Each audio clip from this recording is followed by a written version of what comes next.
Muy buenas noches, gracias por estar en este nuevo Hablemos Claro y en esta oportunidad con Fernando Santomil, referente de la Fundación Médica Mar del Plata, del Hospital Privado de Comunidad y por supuesto el gusto y el placer de hablar sobre todo lo que están haciendo y cómo están creciendo. Fernando, buenas noches, gracias otra vez por tu predisposición. No, bueno, gracias a vos porque me parece interesante que siempre nos convoquen, realmente como vos decís, para contar qué expectativas tenemos respecto al desarrollo de la institución y qué podemos seguir ofreciéndole a Mar del Plata. La semana pasada la Fundación cumplió 61 años y siempre me tomo la licencia de utilizar 15, 20 segundos para explicar que el 14 de abril de 1965, en el artículo 1, estos precursores piensan y hablan de la visión y de la misión que tenía que tener la Fundación. No fue fácil en ese momento porque el hospital nace recién 6 años después, el 30 de mayo del 71. Y esto hay que decirlo porque esos 6 años ellos están pensando cómo crear, sostener y desarrollar ese hospital, el hospital privado, pero atrás siempre está y estuvo la Fundación. Y ahí claramente nos indicaban que hoy, 61 años después, teníamos que tener una institución con médicos de tiempo completo y dedicación exclusiva, que desarrolláramos nuestra propia escuela de enfermería, que formásemos el recurso médico humano, tenemos cerca de 2.000 egresados de las residencias médicas, y que el hospital tenía que ser como un faro respecto a la investigación, al avance científico y en la medida del desarrollo tecnológico en el mundo, nosotros también poder volcarlo. Y eso, 61 años después, 55 años después del hospital, es lo que hacemos, procuramos o intentamos hacer todo el tiempo. Pero lo más importante, por eso estoy acá, vincularnos con otros actores de Mar del Plata que nos ayudasen o tuviesen la misma inquietud en prevenir, promocionar a la salud. Por eso yo siempre te agradezco que nos des este espacio y por eso venimos. Mira, la ansiedad me lleva, ¿no? Mientras vos describís eso de estar siempre con la vigencia de ese espíritu, ¿no? De transformar Mar del Plata en salud, me lleva a preguntarte acerca de lo que seguramente va a ser un hito, ¿no? En el caso de concretarse, y está muy cerca, creo, que es el Centro de Trasplante Cardíaco, ¿no? En Mar del Plata. Bueno, mira, eso emociona. Hace 3 días tuvimos la primera jornada de trasplante cardíaco que con el apoyo, con la prolijidad estuvieron las autoridades del INCUCAI, que es el único centro que coordina el trasplante en Argentina, las autoridades de Cucaiba, que es el trasplante en la provincia de Buenos Aires, y nosotros de 3 años a esta parte que comenzamos a inscribirnos, creo que estamos muy cerca ya de acreditar y ser el primer centro de trasplante cardíaco de Mar del Plata. Pero me parece también importante porque nosotros reflexionábamos sobre esta idea. En el hospital privado, y por supuesto apoyado por la Fundación, obviamente, es un centro de trasplante renal hace 40 años. Trasplante hepático desde el año 2013-14 a esta parte, hepatorrenal, trasplante de córnea y ahora se suma al trasplante cardíaco.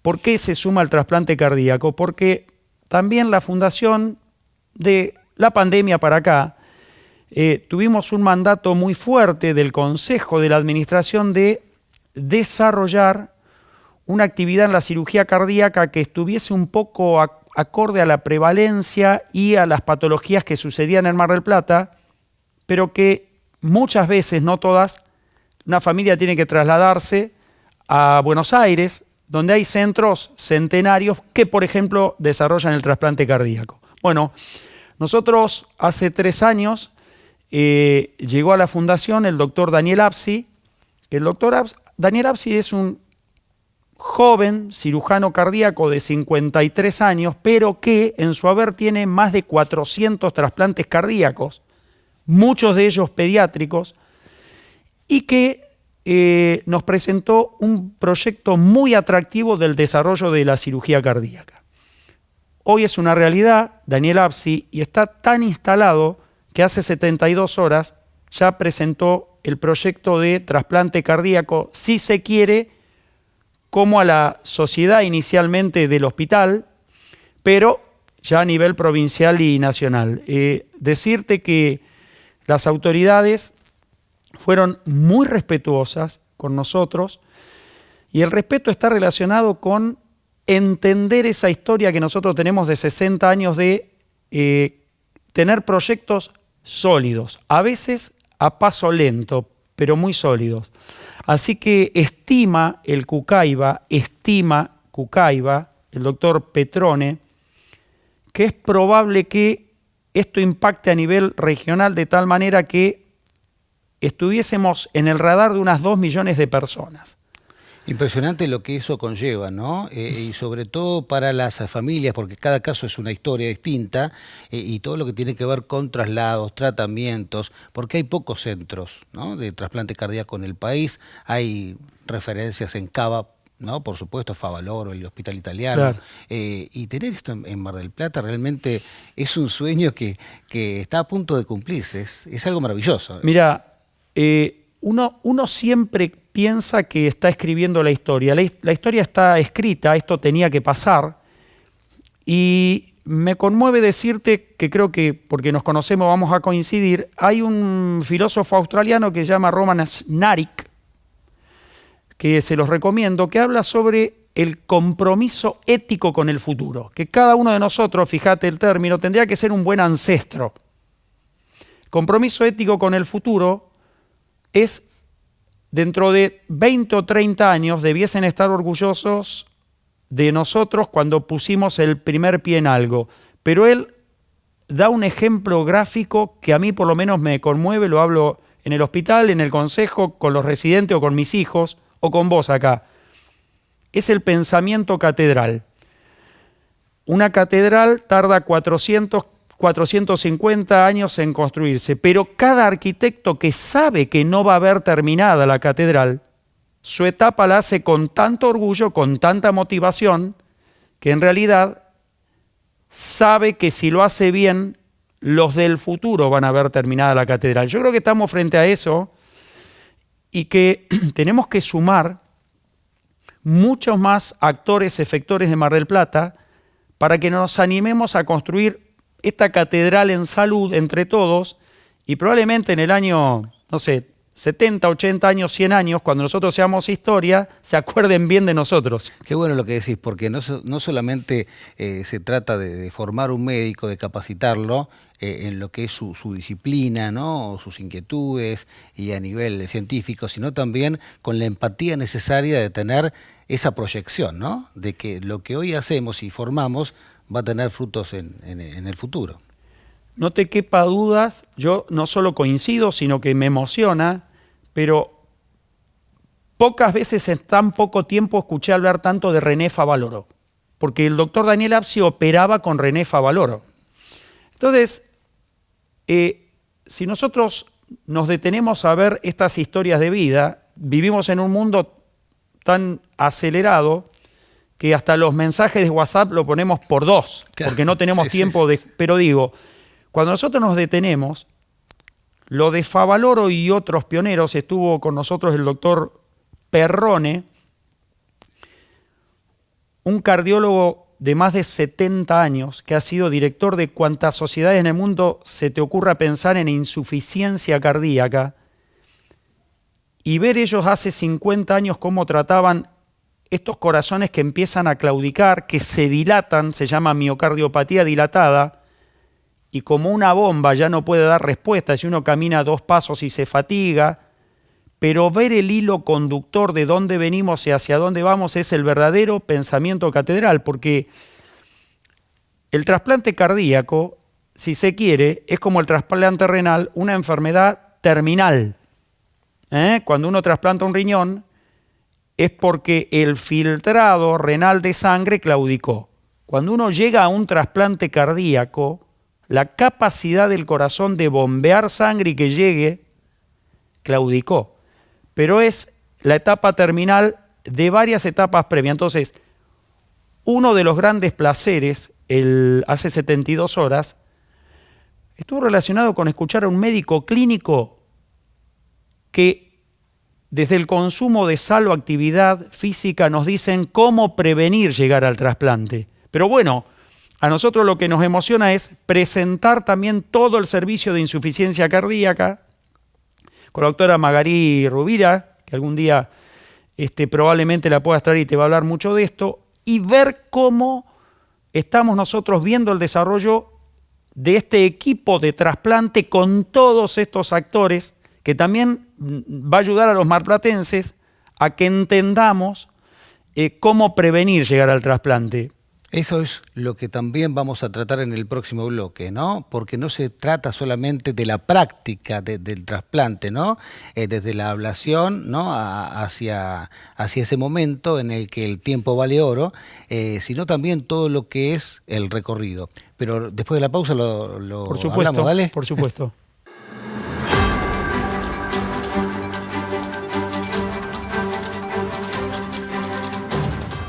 Seguimos con el gusto de hablar, aquí con Fernando Santomil.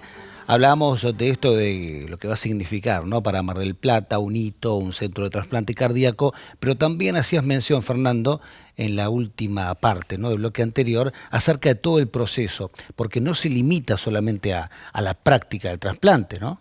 Tener un centro. No.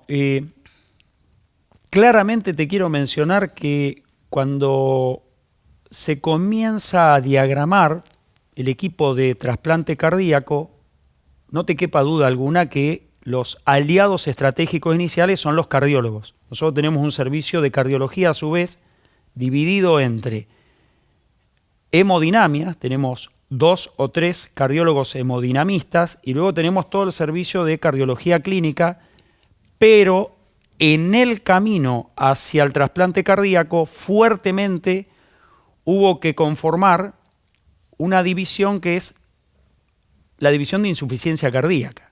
La insuficiencia cardíaca es, digamos, este enemigo silencioso que, por supuesto, como toda la vida, uno puede tener un evento esporádico. A ver, uno puede tener una infección viral y terminar con un corazón inflamado que claudica.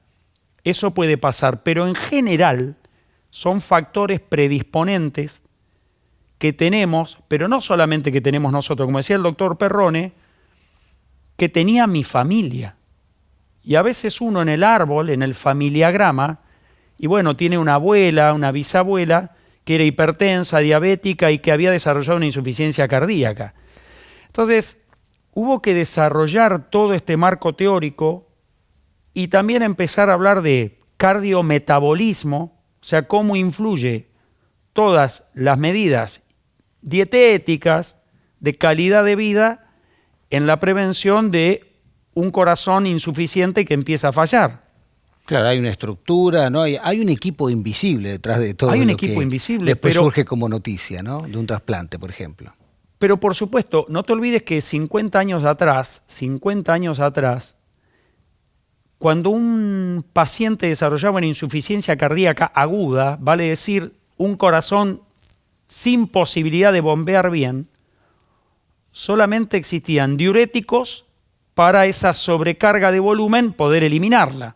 Bueno, la evolución farmacológica hace que los pacientes tengan o tengamos más posibilidad de prevenir. Ahora, me gusta mucho un concepto no mío, sino del doctor Perrone, este experto en insuficiencia cardíaca, que es que cada vez que nosotros reagudizamos una patología, o sea, si yo soy hipertenso, pero voy a la guardia con una crisis hipertensiva, o si tengo una enfermedad valvular o coronaria, y cada vez que voy a la guardia y reagudicé, no vuelvo al estado de normalidad rápidamente. Cada vez que entro a la guardia, cada vez que hay un desorden, cada vez que hago un pico hipertensivo, cada vez que junto líquido y hago edemas periféricos, o cada vez que no me hago mis chequeos con el cardiólogo porque tengo una válvula alterada, se deteriora un poquito más y vamos hacia el camino de esa insuficiencia cardíaca. Entonces,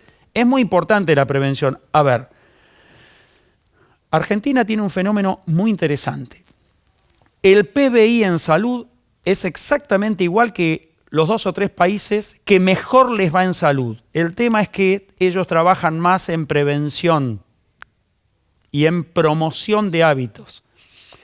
Entonces, a mí eso me interesa y bueno, como a uno le toca históricamente tomar decisiones, por ejemplo, también en el apoyo económico financiero a estos proyectos, ¿no? Porque a mí, que vengo defendiendo y sosteniendo que la barrera entre estatal y privado como tal tiene que desaparecer, ¿por qué?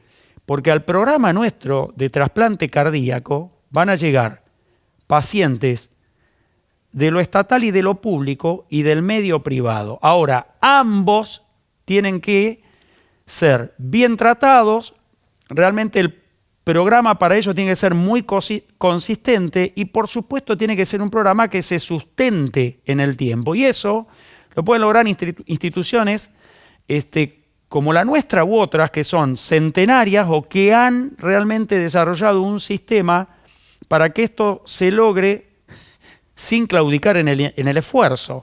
Porque muchos de los programas fracasan cuando atrás, como vos decís, no hay todo un equipo, no solamente médico, económico, financiero, los cirujanos y los pacientes y el Estado y lo privado interactuando para que todo funcione. Claro, y en Mar del Plata las estadísticas que reflejan acerca de la necesidad, ¿no?, de tener un centro de esta magnitud. En este momento de lo que va del año, la zona sanitaria octava tiene 3 pacientes en lista de espera para trasplante cardíaco.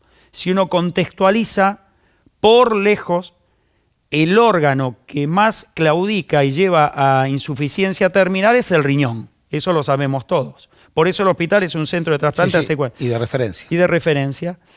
Te diría que es el único en la región. Y después está el trasplante hepático y por ahí viene el trasplante cardíaco con menos incidencia, pero que la existe. Ahora, el trauma que tienen la mayoría de quienes lamentablemente terminan en una lista de espera, ¿no?, para recibir un trasplante, es todo el proceso. Y en eso es lo que este centro va a ayudar también. Bueno, nosotros vamos a darle una alternativa a la gente de Mar del Plata y a los pacientes de la zona de el tiempo en espera que disminuya, porque no quiero no tener rigor, digamos, de lo que dijo el doctor Petrone, pero más o menos desde que uno ingresa en una lista y logra trasplantarse en corazón son unos 34 meses. Yo lo que quiero decir es que solamente los que convivimos con pacientes con enfermedades terminales de órganos, me refiero a los que son ya en lista de espera de trasplante, aparece toda otra adaptación de la familia, del mismo paciente y del entorno para que intente seguir haciendo una vida y una calidad de vida normal. Entonces, imagínate aparte en ese contexto, tener que tomar toda la familia y a veces mudarse a Buenos Aires para estar en un operativo de trasplante que quizá no llega. Claro, en 4 horas, ¿no? Ese es el tiempo promedio. Sí, o que ¿no?, quizá... desde la ablación al trasplante. Exactamente, digamos. Así que, bajo todo concepto, Diego Torres dice, sabés que me gusta la música, que mejor perderse que nunca embarcar, en color esperanza. Bien. Entonces, me parece que estamos hablando de esto. Proyectar sueños, ¿no? Proyectar sueños. Ser curioso a la hora de definir muchas situaciones que ayudan a mejorar la calidad de vida de la gente y a salvar vidas. Hacemos una breve pausita, dale, y seguimos, Fernando.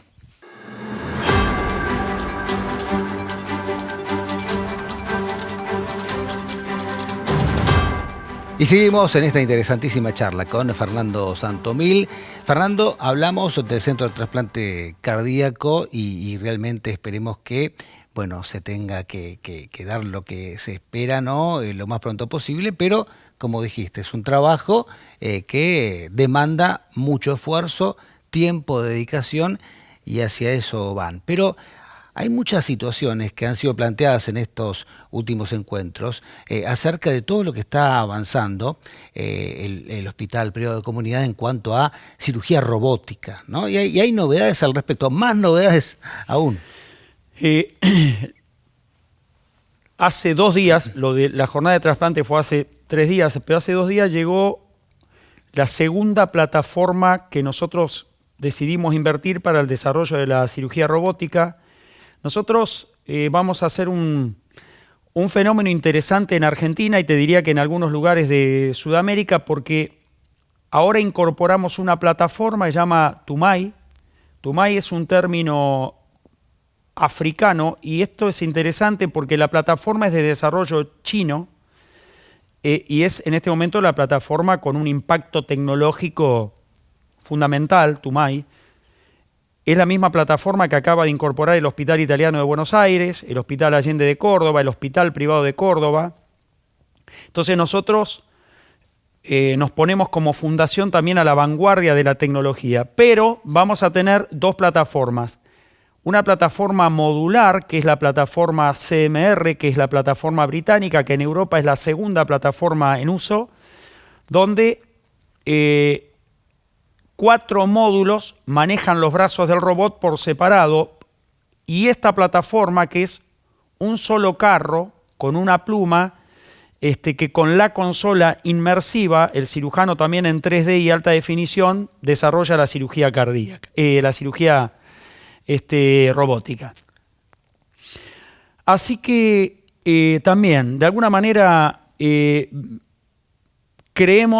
diagramado un proyecto de robótica, pero también es un proyecto de robótica que el Consejo aprobó la segunda incorporación de una plataforma en poco tiempo, porque una vez más estamos pensando en la accesibilidad. La robótica no tiene que ser un recurso tecnológico donde solo algunos pocos logren acceder. La robótica es tecnología, pero la buena tecnología tiene que ser manejada por un buen cirujano, un cirujano empático, un cirujano que tenga muchos criterios éticos y que tenga mucha experiencia. Nosotros tenemos 6 equipos y ahora sumamos 6 cirujanos más.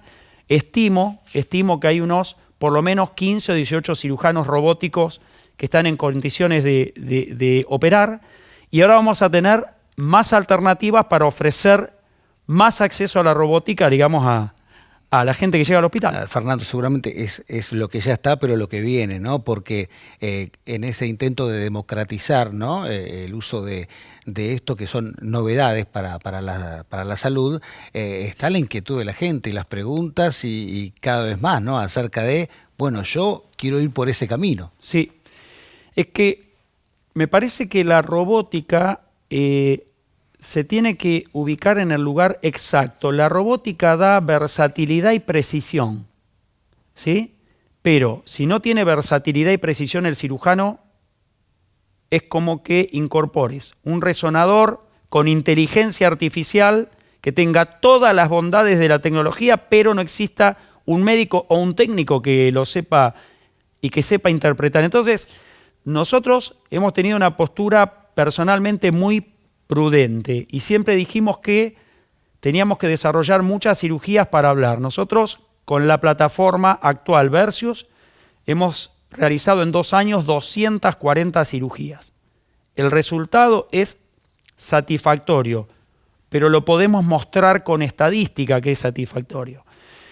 Sobre todo, y quiero que quede un concepto muy claro, la robótica tiene un impacto y una diferencia en las cirugías donde hay una parte reconstructiva. Muchas veces sacar un órgano que se llama ectomía o ablacionar un órgano, sacarlo entero, no impactaría tanto la tecnología. Aunque hay cirujanos que pueden decidir hacerlo. La robótica impacta cuando hay que reconstruir, cuando hay que hacer suturas, cuando hay que suturar arterias, cuando hay que volver a unir órganos para que, por ejemplo, pase orina. Entonces, eso quiero decir. Pero para cerrar, parece importante resaltar, la versatilidad y la precisión la tiene el cirujano. El robot ayuda. Ayuda y allá en el camino a esa dimensión, ¿no? Sí. Se opera en 3D con la alta definición y 3D, claro. Las plataformas de inmersivas donde uno literalmente puede tener un aumento de 20 campos, claro, con recursos de inteligencia artificial. estrategias como esta plataforma se llama Picture and Picture, que es que en la pantalla de tu monitor puedes tener la resonancia o la ecografía o una reconstrucción del órgano de ese paciente. Ya hay plataformas con una superposición de imágenes para directamente tallar, por ejemplo, los límites de un tumor y no dejar márgenes positivos. Realmente me parece que en ese aspecto hay que amigarse con la tecnología, pero hay que ser muy serios en que, como el 14 de abril del 65, para nosotros la tecnología, el desarrollo tiene que estar al alcance de Mar del Plata, y no generar un nicho donde algunos pocos puedan acceder y entonces las bondades de esa tecnología. Quiero aclarar también que este es el desarrollo de nuestra fundación. Digamos, uno de ninguna manera puede dimensionar o el Estado u otras instituciones qué mirada tienen. Hablo de la mirada que tenemos nosotros como fundación de 61 años. Bueno, una trayectoria que acompaña a los marplatenses y por supuesto con todas estas novedades, con lo que hay en camino y por supuesto siempre es un gusto, ¿no?, que compartamos este espacio, también los que tenemos en el noticiero, con Hablemos Claro Doc, realmente el HPC siempre cerca de la gente y no nos cansamos de decirlo, ¿no?, junto a la Fundación Médica, así que es un gusto y un placer que hayas estado, Fernando. El placer es mío, pensamiento catedral, seamos arquitectos, apasionados de algo que a veces no vemos terminado y el compromiso ético con el futuro, seamos buenos ancestros, vos y yo, así más adelante están orgullosos de nosotros. Nos quedamos con esa reflexión, sí, pero una buena reflexión. Muchas gracias. Gracias, Fernando. Gracias a todos por compartir este nuevo Hablemos Claro hasta el jueves que viene.